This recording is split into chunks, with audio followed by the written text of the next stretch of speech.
মানে জীবনের যে সেক্টরেই পড়াশোনা করো না কেন, জানার জন্য পড়ো, শুধুমাত্র রেজাল্টের জন্য পড়িও না। পরিশ্রমী হও, মেধাবী হইও না। কারণ জীবনে কখনো মেধাবীরা ভালো কিছু করে না, ভালো কিছু যারা করে তারা হচ্ছে পরিশ্রমীরা।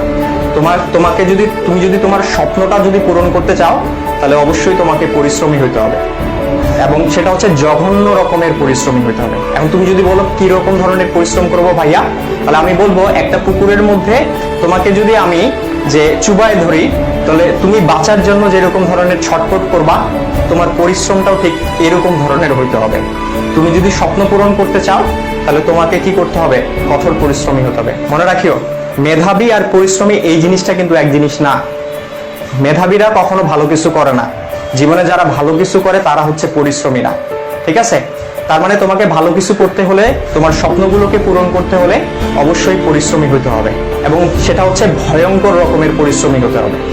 এটা মাথায় রাখিও। আর জীবনের যে সেক্টরেই মানে যা কিছুই করো না কেন, পড়াশোনার ক্ষেত্রে সবসময় একটা জিনিসই ফোকাস রাখবা, সেটা হচ্ছে জানার ক্ষেত্রটা। তুমি আসলে কতটুকু জানো, এটা গুরুত্বপূর্ণ তোমার জীবনের জন্য।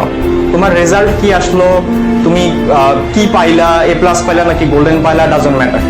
তোমার রেজাল্ট যাই আসুক না কেন, দিন শেষে এটা কাউন্ট করবা যে তুমি আসলে কতটুকু জানো, তোমার জানার ক্ষেত্রটা কতটুকু, মানে কতদূর বিস্তৃত, এটার দিকে বেশি করে ফোকাস করবা, রেজাল্টের জন্য না। পড়াশোনা করো, কিন্তু সেটা শুধু রেজাল্টের জন্য না, জানার জন্য পড়ো, শেখার জন্য পড়ো।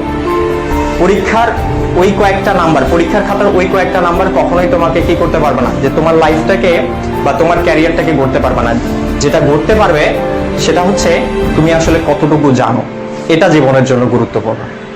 ওকে, তাহলে তোমরা পড়াশোনা করো, কিন্তু জানার জন্য। আর কি, যে মেধাবী হইও না, পরিশ্রমী হও। পরিশ্রম করো, সফলতা একদিন তোমার হাতে ধরা দিবেই দিবে ইনশাআল্লাহ।